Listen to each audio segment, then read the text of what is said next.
The early morning light filtered through the glass front of Hillview Market, casting soft reflections onto the polished tiles of the supermarket floor.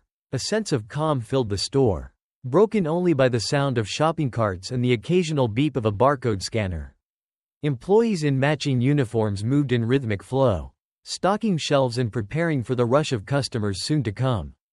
Marcus James adjusted his dark blue security uniform and took a slow, steady breath. It was a quiet job, one that kept him largely in the background, a silent figure in the aisles, watching and waiting, ensuring the safety of everyone who entered. Yet, as a black security guard, Marcus was all too aware that he himself was often seen as suspicious. He'd lost count of the times he'd noticed uneasy glances, parents nudging their children away, or customers clutching their belongings a little tighter when he passed by. He had grown used to the stares. He understood that not everyone saw him for who he was, a protector, a guardian of their safety. Instead, they saw a shadow, someone who didn't belong. As he patrolled the store's entrance, a family walked in, a man in a tailored trench coat, his wife clutching a small purse, and a young girl in a pink jacket, her eyes wide and curious. Marcus gave them a polite nod, as he did to every customer. But the man, Henry Mitchell, barely looked at him, his expression cool, his gaze passing over Marcus as if he were invisible. The wife, Laura, held her daughter's hand tightly, gently guiding her away when the girl's gaze lingered on Marcus. Marcus exhaled, his face neutral, letting the familiar feeling wash over him. He'd faced this before, and he knew he would face it again. He often reminded himself, focus on the job, don't let it get to you. Yet, there was a weight to this repetition, an invisible burden he carried each day. Continuing his patrol, he passed through the aisles, his keen eyes scanning every detail. Shelves of cereal boxes, rows of canned goods, customers examining produce. Everything seemed normal, but there was a tension in the air that Marcus couldn't quite shake. In this job, instinct was often his best ally. He'd learned to read situations, to feel the subtle shift in the atmosphere when something was off. Today, that feeling was stronger than usual. A prickle of unease ran down his spine, prompting him to glance around more cautiously. Moving closer to the checkout area, he noticed Sarah Mitchell, the little girl, peeking around a shelf of cereal boxes, her eyes meeting his. She was too young to understand the looks her parents cast at Marcus. Her gaze was pure and curious, unclouded by the prejudice he'd come to recognize. He offered her a small smile, one that was met with an innocent grin before her mother called her back. Her tone sharp, and led her further into the store. Marcus's smile faded as he watched them move away. Just another day, he reminded himself, but the weight of judgment settled a little heavier in his chest. Then, the doors hissed open again. A thin man in a black hoodie stepped in, his head lowered, his eyes darting around the store. Marcus felt his body tense as he observed the newcomer's every move. The man's behavior was different, shifty, uncertain, and unsettling. Marcus's grip tightened on the radio clipped to his shoulder, a quiet alertness taking over. He didn't know yet what this man intended, but years on the job had taught him to trust his instincts. With a steady breath, Marcus positioned himself near a display pillar, keeping the man in sight as he moved further into the store.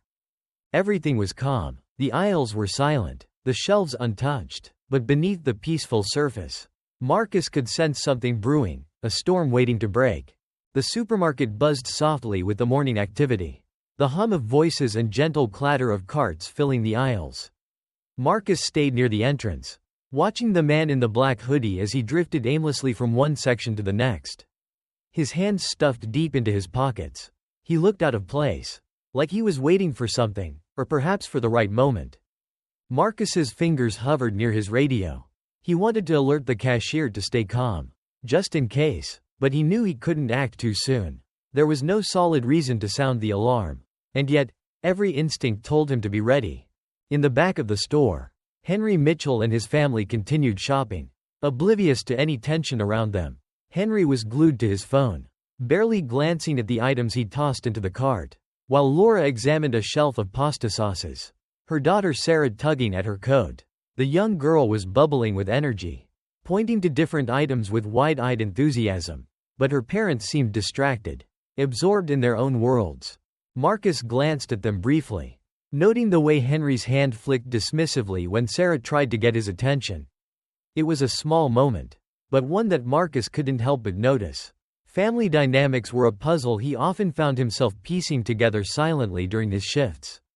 Observing the small connections, or sometimes the lack of them, that defined people's lives.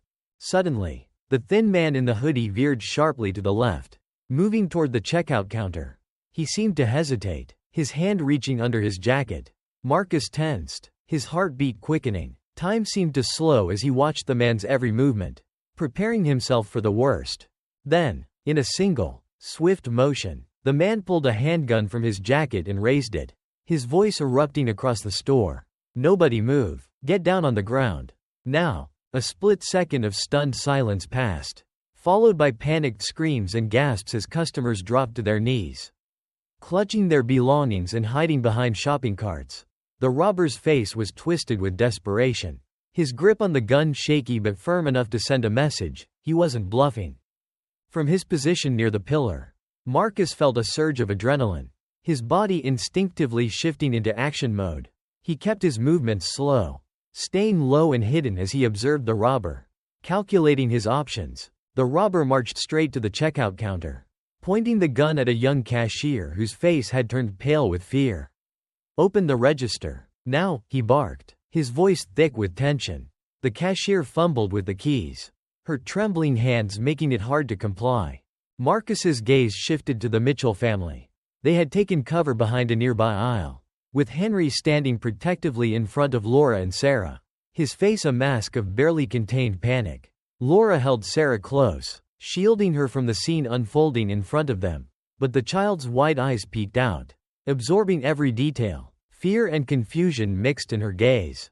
"Focus," Marcus whispered to himself. He couldn't let his attention drift.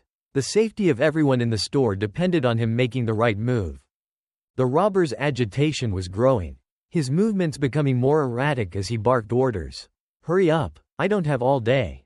His eyes darted around the store, as if expecting someone to intervene. Marcus knew this was his moment. He needed to act before things spiraled any further. Keeping low, he crept along the aisle, his footsteps silent against the polished tiles. The robber's back was turned, his focus on the cashier and the register. Marcus's heart pounded, but his breathing remained steady, his training kicking in. He was close enough now that he could see the robber's hand trembling, his knuckles white around the gun's grip.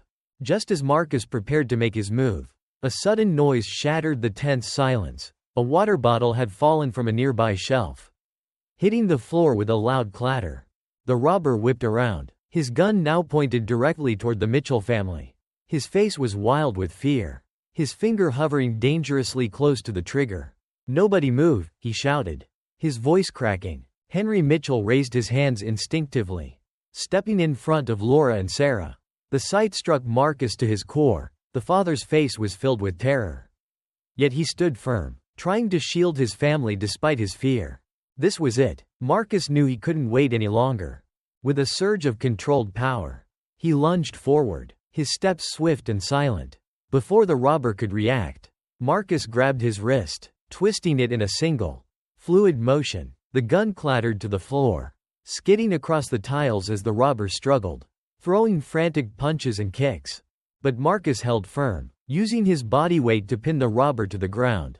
Locking his arms behind his back, the man thrashed beneath him, shouting curses. But Marcus didn't loosen his grip, his gaze steely and focused. Around them, the store had fallen into silence once more, broken only by the muffled sounds of customers catching their breath and the soft whimpers of the terrified cashier. The Mitchell family watched in stunned silence, their expressions a mixture of shock and awe. Sarah's wide eyes were fixed on Marcus, her earlier curiosity now replaced with pure admiration. Finally, the faint sound of police sirens echoed in the distance, growing louder as the flashing red and blue lights approached. The automatic doors slid open, and two officers entered, weapons drawn, scanning the scene. "I've got him," Marcus called out, his voice steady despite the adrenaline still coursing through his veins. The officers approached, securing the robber in handcuffs and pulling him to his feet. But as they did, one of the officers cast a suspicious glance at Marcus.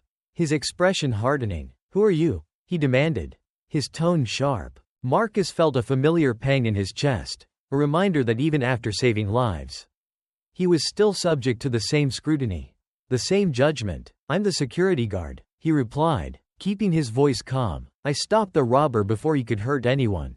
But the officer's gaze remained cold, filled with doubt. "And why did you intervene? Are you sure you weren't involved in some way?"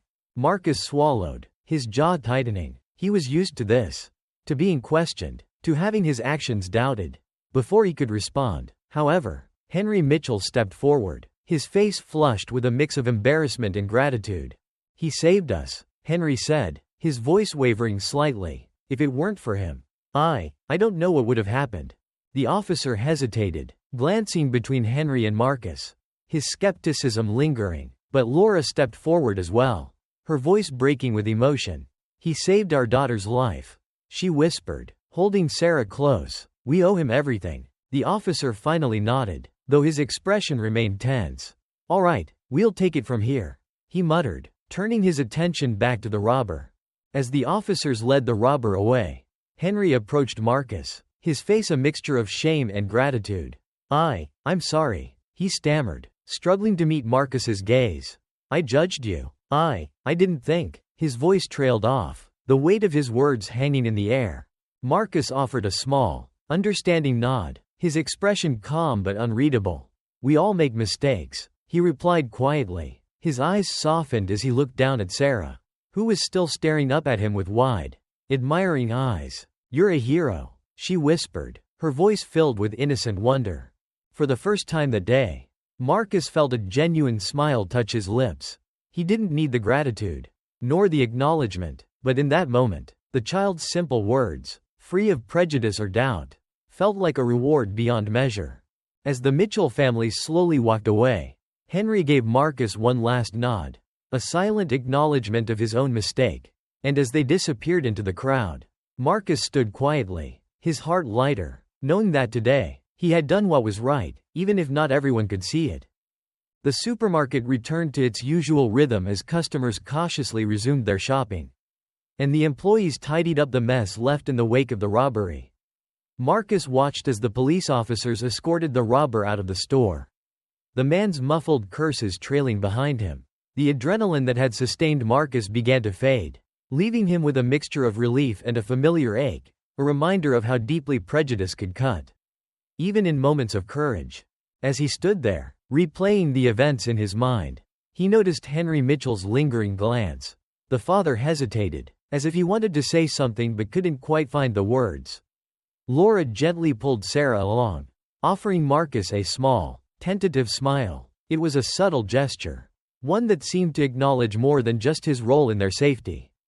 Marcus let out a long breath and adjusted the radio on his shoulder. Moments like this were bittersweet, a reminder of the invisible barriers he faced.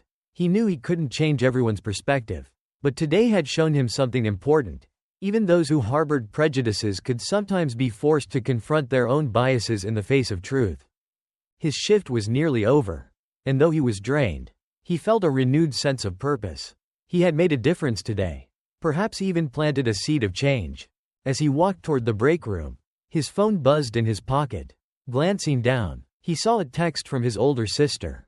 "Rosa, heard about the supermarket robbery on the news. You okay?" Marcus's fingers hovered over the screen as he thought about how to reply. Rosa knew about the struggles he faced, how he was often dismissed or treated as a threat simply because of his appearance. She had always been his fiercest supporter, reminding him of his worth even on the toughest days. "I'm fine, sis. Just did what I had to do. No big deal." He knew Rosa would see through the words, sensing the unspoken weight behind them. Just as he expected, her response came quickly. "It is a big deal. Marcus, they should be thanking you. You risked your life for people who, well, you know." Marcus allowed himself a small smile. Rosa never held back, and she'd always spoken up about the injustice he encountered. But for him, it wasn't about gratitude or validation. It was about staying true to his values. Regardless of the obstacles, he replied simply, "Thanks, Rosa." The day wore on, and as evening approached, Marcus clocked out and made his way home. His apartment was small but cozy, filled with a few keepsakes and photos, reminders of the family he'd left behind when he moved to the city. The place offered a quiet refuge from the noise of the outside world. He set his keys on the table and glanced out the window. Watching as the city lights flickered to life, the familiar ache returned, a reminder of the complex emotions that moments like today stirred within him. Sometimes, he wondered if things would ever truly change. Would there come a time when people saw him for who he really was? Marcus's thoughts drifted back to Sarah's innocent gaze. Her awe-filled whisper, "You're a hero." Those words had held a power that surprised him. A reminder that not everyone carried the weight of prejudice. Children saw the world with open hearts, free from the biases that so often clouded the views of adults. For Marcus, that small interaction felt like a victory. He sat down on the worn couch, his gaze settling on a framed photograph on the shelf. It was a picture of him with his father, taken years ago at a family barbecue. His father had been his role model, a proud, strong man who believed in standing up for what was right, no matter the cost. Marcus had inherited his father's sense of duty, but he also knew that the road his father had walked wasn't an easy one. Lost in thought, Marcus's phone buzzed again. This time, it was a message from his friend and fellow security guard, Jamal. "Hey man, heard about what went down today. You good?" Marcus smirked. Jamal was known for his tough exterior, but he was one of the few people who understood the unique challenges Marcus faced. They had both come up in the same neighborhood, both knowing what it meant to be judged before they even spoke. "I'm good, just the usual, you know?" "Yeah, but what you did today wasn't usual. People need to know you're more than just some guy in a uniform." Marcus's fingers paused over the keyboard, his thoughts lingering on Jamal's words. Sometimes, he wondered if he should speak out more, share his experiences to challenge the assumptions people made, but he had always preferred to let his actions speak for themselves. "Appreciate it, Jamal. Just doing my job." Jamal's response came with an emoji, a raised fist. Simple, but powerful. It was their way of acknowledging the fight they both faced, a silent reminder that they weren't alone in this. The next day, Marcus arrived at work, slipping back into his role with the quiet resolve he'd built over years. His colleagues greeted him with nods and polite smiles, some of them whispering among themselves, casting him curious glances. Word had spread about the robbery, and while most people acknowledged it with a simple, "Good job," or "Glad you're okay," Marcus sensed the underlying distance, a reminder that, despite his bravery, he was still seen as different. In the back of the store, Marcus overheard two employees talking. "Did you hear about the security guard? Saved that family yesterday." One whispered, "Yeah, I heard, but, you know, it's just surprising." The other responded, glancing around as if to make sure Marcus wasn't nearby. The words stung, even though he was accustomed to them. They were a subtle reminder of the labels people placed on him, the assumptions they made without ever truly knowing him. He continued his shift with quiet dignity, keeping his focus on the job. But as he patrolled the aisles, he found himself thinking about how he could use moments like this to change perspectives. Perhaps it was time to step out of the shadows, to find a way to share his story, not for himself, but for others who faced the same challenges. At the end of the day, as Marcus prepared to leave, he felt a tap on his shoulder.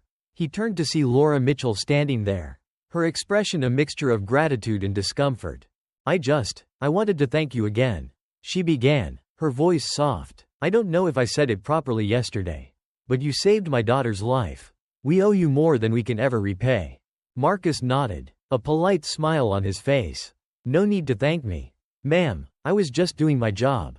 Laura hesitated, glancing down before looking him in the eye.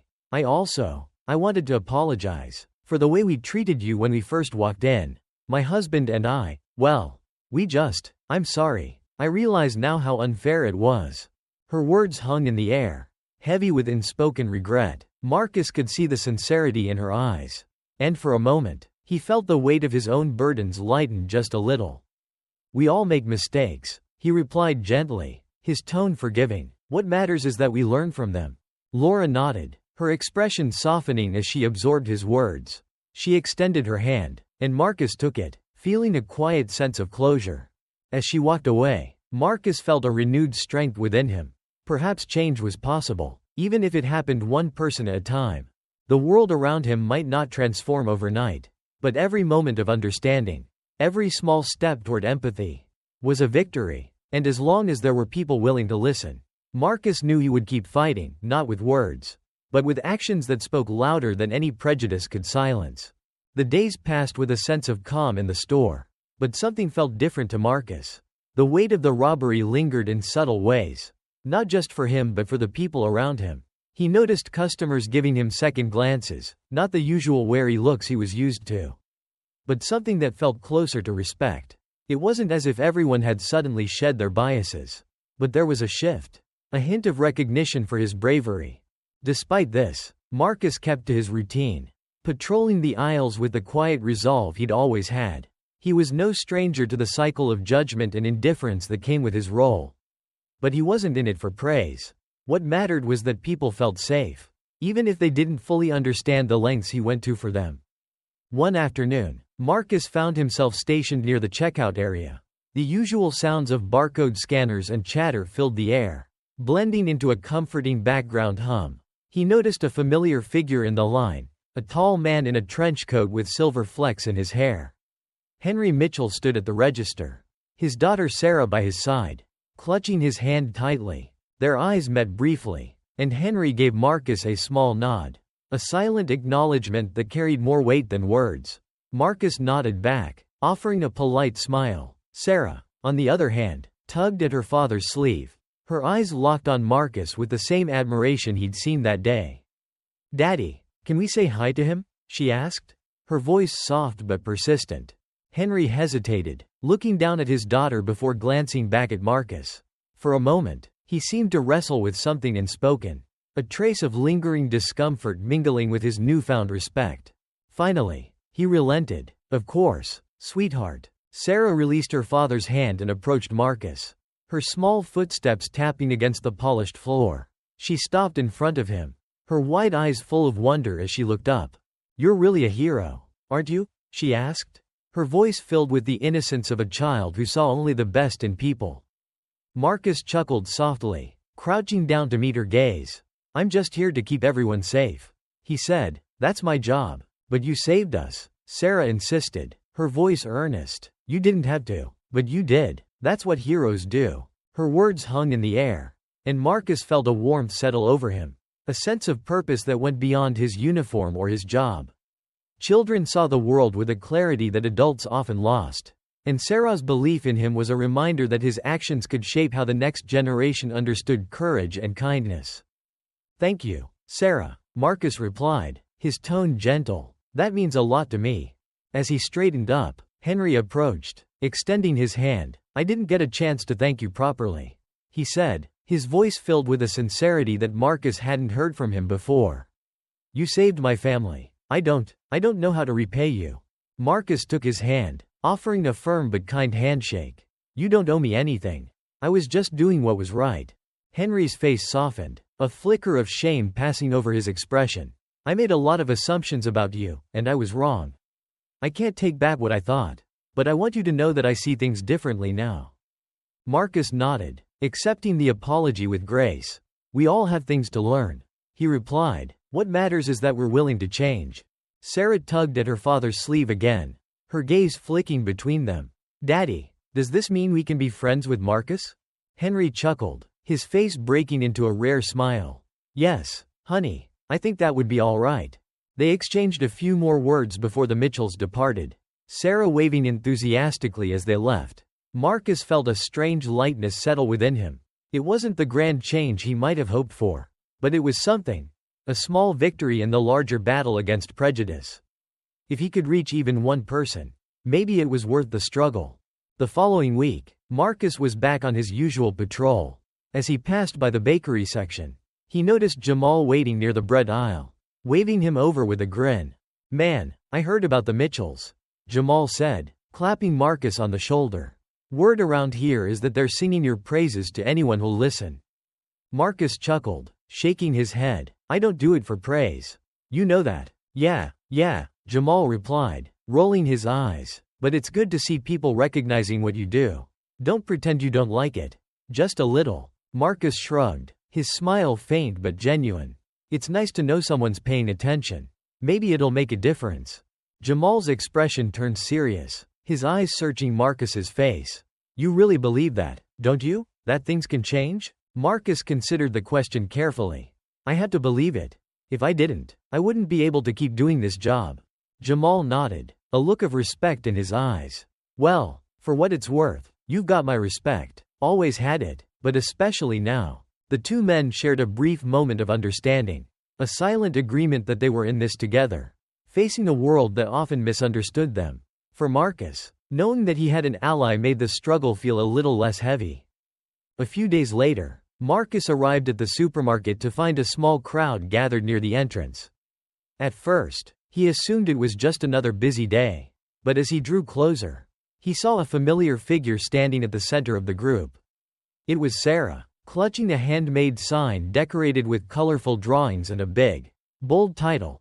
Thank you, Marcus. Next to her stood Laura, her eyes bright with pride as she held a bouquet of flowers. Henry was there too, looking slightly uncomfortable but resolute as he gave Marcus a nod of appreciation. Marcus's heart swelled with a mix of surprise and humility. He hadn't expected anything like this. People didn't often go out of their way to show gratitude for security guards, let alone someone who had faced the prejudices he had. Laura stepped forward, extending the bouquet to him. We wanted to do something to thank you. Sarah insisted on making this sign. Sarah beamed up at him, holding the sign proudly. I made it all by myself. Well, my mom helped a little. Marcus took the bouquet, his voice thick with emotion. Thank you, all of you. This means more to me than I can say. Henry stepped forward, offering his hand once more. You're more than just a security guard. Marcus, you're someone we're all grateful to have around. I hope you can forgive us for not seeing that sooner. Marcus shook his hand, a warm smile spreading across his face. I already have. Like I said, we all have things to learn. As he looked around at the faces of the people gathered, Marcus felt a renewed sense of hope. It was a small gathering, just a handful of people. But in that moment, he saw the beginnings of change, a community starting to recognize the humanity and courage in those they might have once overlooked. The crowd dispersed gradually, leaving Marcus alone with his thoughts. He stood there for a moment, absorbing the significance of what had just happened. The world wasn't perfect, and there were still challenges he would face. But today had shown him that every act of kindness, every moment of courage, planted a seed of change. With a deep breath, he returned to his patrol, feeling lighter, his heart brimming with a quiet determination. No matter what lay ahead, he would continue to protect, to serve, and to be the best version of himself, because he believed that even the smallest actions could change the world. Days turned into weeks, and the story of Marcus's bravery slowly became a part of the supermarket's lore. Employees and customers alike shared the tale in quiet conversations by the checkout counters or whispered exchanges in the aisles. Most people admired Marcus, and although some still clung to their prejudices, the shift in how people regarded him was undeniable. One afternoon, as Marcus was heading toward the security office, he noticed a figure waiting outside, a man with salt and pepper hair and a crisp suit that marked him as someone from corporate. Marcus's brow furrowed. He rarely saw anyone from the corporate office, and he wondered what this visit could mean. The man looked up and smiled, extending his hand. Marcus James? I'm Robert Green, District Manager for Hillview Markets. I wanted to have a word with you, if you have a moment. Marcus shook his hand, nodding. Of course, Mr. Green, how can I help? Robert gestured toward a nearby bench, and they both sat down, the hustle of the supermarket bustling around them. Robert seemed hesitant, choosing his words carefully. I've heard a lot about what you did during that robbery, he began, his tone warm but reserved. It's rare to find someone with your level of bravery and composure under pressure. Marcus gave a modest nod. Just doing my job, sir. Robert paused, looking down at his hands before meeting Marcus's gaze. I want to be honest with you, Marcus. When I first heard about what happened, my reaction wasn't, well, it wasn't the same as it is now. Marcus didn't react, but he felt the familiar prickle of unease. He knew what Robert was getting at. He had encountered enough people who hesitated to see beyond the color of his skin. And he was accustomed to the initial distrust that so often marked their interactions. Robert cleared his throat. I come from a generation where certain attitudes were ingrained. My initial reaction to hearing about a security guard in an altercation wasn't positive, to say the least. He took a deep breath, as if the admission cost him something. But I was wrong. The more I heard about what happened, the more I realized how unfair my assumptions were. Marcus remained silent, letting the words settle. He appreciated the honesty, even if it wasn't easy to hear. I'm here because I want to recognize what you did. Robert continued. Your actions went above and beyond, and they've had an impact on this community. People trust this store more because of you. They feel safer. He paused, a hint of uncertainty in his expression. I'd like to offer you a promotion, if you're interested. A supervisor position, overseeing security across several stores. The offer took Marcus by surprise. He hadn't expected any form of acknowledgement beyond the brief moment of gratitude from the Mitchell family. The thought of a promotion was something he hadn't even considered. I appreciate the offer, Marcus said slowly, his mind racing. But I have to ask, why now? Robert's face softened, and he nodded, as if he'd anticipated the question. Because I see now that we need people like you in leadership roles. I was wrong to judge you initially, but I'd like to make it right. If I can. You've shown everyone what it means to serve with integrity. And I believe you could help change the culture in ways that someone like me never could. The sincerity in Robert's voice struck Marcus. Here was a man acknowledging his mistakes, extending an olive branch not just as a formality, but as a genuine attempt to make amends. Marcus thought about everything he'd endured. The silent battles he'd fought just to be seen as more than a stereotype. This promotion wasn't just about a new title, it was an opportunity to make a difference. To lead by example, and to create a more inclusive environment for others like him. I'll take it, Marcus replied, his voice steady, but on one condition. Robert's eyebrows lifted. What's that? That I'm given the freedom to address issues of bias and create a fairer, more inclusive environment, not just for myself, but for anyone who faces the same struggles. Robert nodded slowly, a small smile forming on his lips. That's exactly what I was hoping you'd say. The weeks that followed were filled with changes. Marcus took on his new role with quiet determination, moving from store to store, meeting with security teams, and sharing his vision for what he wanted to achieve. He initiated training sessions focused on empathy and implicit bias, creating spaces where employees could confront their own assumptions and learn to see one another as individuals. At first, there was resistance. Some people scoffed, questioning the need for such training, while others avoided eye contact, uncomfortable with the topic. But Marcus was patient. He knew that change wasn't something that happened overnight, it required time, understanding, and a willingness to face uncomfortable truths. In each store he visited, Marcus led by example, listening to employees' concerns, treating them with respect, and sharing his own experiences openly. Slowly, the walls began to come down. People started to trust him, to open up about their own biases and misjudgments. Marcus never shamed anyone. Instead, he guided them with compassion, helping them to see that recognizing their biases was the first step toward overcoming them. One day, as he was wrapping up a training session at a nearby location, a young security guard approached him. The guard was nervous, his hands fidgeting as he looked down. "Mr. James," he began, his voice barely above a whisper. I wanted to say thank you for what you're doing here. I grew up in a neighborhood where people didn't look at me kindly because of how I looked. I always thought it was something I had to live with. But seeing you, hearing your story, it's given me hope." Marcus smiled, placing a reassuring hand on the young man's shoulder. "We all deserve to be seen for who we are," he said, "and sometimes, we have to show the world what they're missing when they judge us." The young guard's face lit up with a renewed sense of purpose. "I want to be like you someday," he said, his voice filled with quiet determination. "You don't need to be like me," Marcus replied, his smile warm. "Just be the best version of yourself. That's enough." Months passed, and the impact of Marcus's leadership spread beyond the stores he managed. Customers noticed the difference, a sense of warmth, trust, and community that hadn't been there before. People of all backgrounds felt more welcome, and the staff, once divided by silent prejudices, now worked together with a newfound camaraderie. One day, as Marcus walked through Hillview Market, he spotted a familiar face near the entrance. It was Sarah Mitchell, now a little taller and with a shy smile that hadn't changed. "Marcus," she called out, waving. Marcus grinned, walking over to her. "Hey there, Sarah. How have you been?" "I'm good," she replied, her face beaming. "Guess what? I told my class about you for my school project. I told them about how you saved us and how you teach people to be nice to everyone." Marcus felt a swell of pride. His heart warmed by her innocent admiration. "Did they like your story?" She nodded enthusiastically. "They said you're a real hero. Just like in the movies." Marcus chuckled, glancing down at her with a fond smile.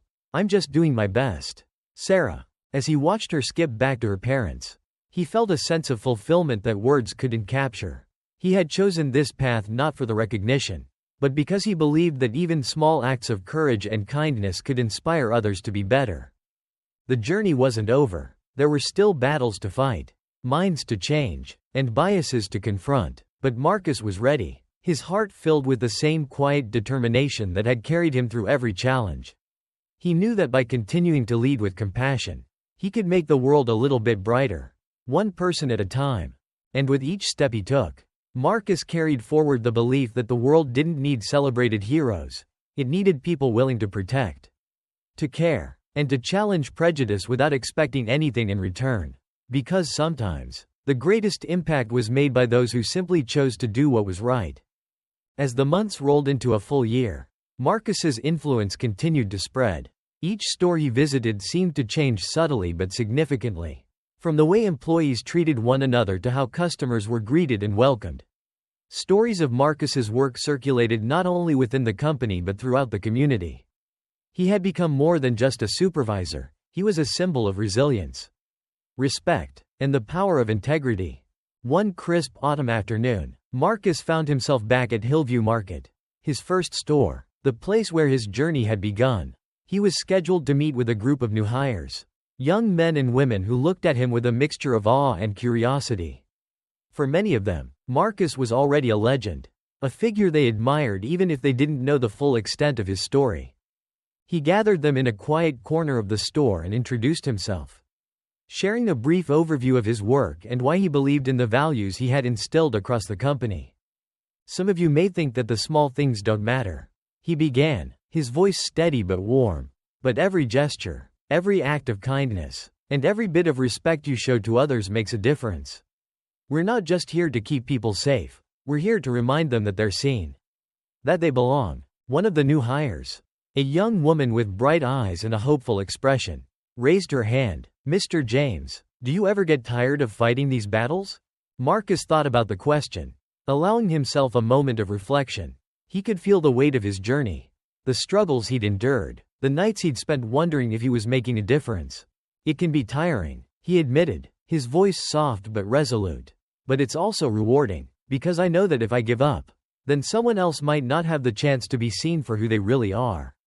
Every time I see someone change, someone open their heart a little more, that's what makes it worth it." The young woman nodded, a glimmer of understanding in her eyes. The group dispersed, each of them inspired by his words, carrying a piece of his wisdom as they began their own journeys. Later that evening, as Marcus was preparing to leave the store, he saw a familiar face standing by the exit. It was Robert Green, the district manager who had once been skeptical of Marcus but had since become one of his strongest supporters. "Marcus," Robert began, his tone warm and respectful, "I've been meaning to talk to you." Marcus raised an eyebrow, a hint of curiosity in his expression. "What's on your mind, Mr. Green?" Robert chuckled, shaking his head. "You've done so much for us. More than we could ever ask of a single person. I wanted to let you know that we're starting a new training program across all our stores. Inspired by your work, your approach to leadership, your dedication to fairness, it's something we're calling the James Initiative." Marcus blinked in surprise, a mix of humility and gratitude filling him. "The James Initiative?" Robert nodded, his eyes bright with pride. "You've changed this company, Marcus. You've shown us what it means to lead with integrity and kindness. And we want to honor that. I know you didn't ask for this recognition, but I think it's important that others know the impact you've made." For a moment, Marcus was speechless. He had never sought fame or acknowledgement, but the idea that his work would carry on, that others would learn from his example, filled him with a quiet pride. The James Initiative would become his legacy, a reminder that change was possible. That people could rise above prejudice. And that compassion could transform even the most ingrained biases. "Thank you," Marcus said finally, his voice filled with emotion. "It's more than I ever expected." Robert placed a hand on Marcus's shoulder, giving it a gentle squeeze. "You've earned it, and I hope you'll continue to guide us, to lead us forward." In the following months, the James Initiative took root. Training programs across the company focused on empathy, fairness, and inclusivity, reaching employees at every level. Stories of Marcus's actions became the foundation of the initiative, illustrating the power of kindness in the face of prejudice. Marcus continued his work with renewed purpose, mentoring new employees, sharing his experiences, and reminding others of the importance of compassion. His story became a quiet but powerful legend within the company, a symbol of hope for those who faced similar challenges. Years passed, and Marcus watched as the James Initiative grew into something bigger than he had ever imagined. It spread beyond Hillview markets, adopted by other companies, shared in seminars, and taught in training programs across industries. The values he'd championed, the belief that every person deserved to be seen, respected, and valued, became the foundation of a movement for workplace inclusivity. One chilly winter morning, as Marcus walked through his old neighborhood, he noticed a group of children playing on a street corner. They laughed and shouted, their joy filling the air as they chased one another, free from the weight of prejudice or fear. As he watched them, he was joined by a familiar face, Sarah Mitchell, now a teenager, walking with her parents. Her eyes lit up when she saw him, and she ran over, greeting him with the same warmth and admiration she'd shown as a child. "Mr. James," she called, her voice filled with excitement. "I still tell everyone about you. You know." Marcus chuckled, feeling a familiar sense of warmth in his chest. "I'm glad to hear that, Sarah, and I hope you remember what I taught you." She nodded earnestly. "To always treat people with kindness. To stand up for what's right, even if no one else does." Her words echoed the lessons he'd spent his life trying to impart. As he looked into her bright, hopeful eyes, he knew that the future was in good hands. Sarah, and countless others like her, would carry forward the legacy he'd built, not for recognition, but because it was the right thing to do. Marcus watched the Mitchell family walk away, his heart filled with a deep, abiding peace. He had left a mark on the world, not through grand gestures or fame, but through quiet acts of courage and kindness. As he turned and continued down the street, his footsteps light against the crisp morning air, he knew that he had found his purpose. He had dedicated his life to creating a world where people saw one another for who they truly were. A world where kindness and respect reigned.